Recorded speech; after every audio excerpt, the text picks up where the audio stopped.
everyone, this is Tim from Your 6 Studios. Today in this video I'm going to show you how to change your font size and your app size on your Android phone. You can make this both larger if we scroll down to the top and go to settings right here. Going down to display. Under display we have font size and style.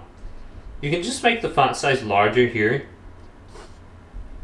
Then if it's still too small, we can make the app size and the screen size larger if we go to screen zoom.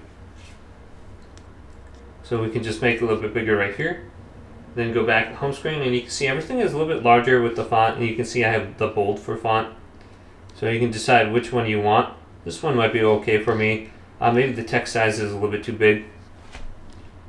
So I can just go back to display, make it a little bit smaller.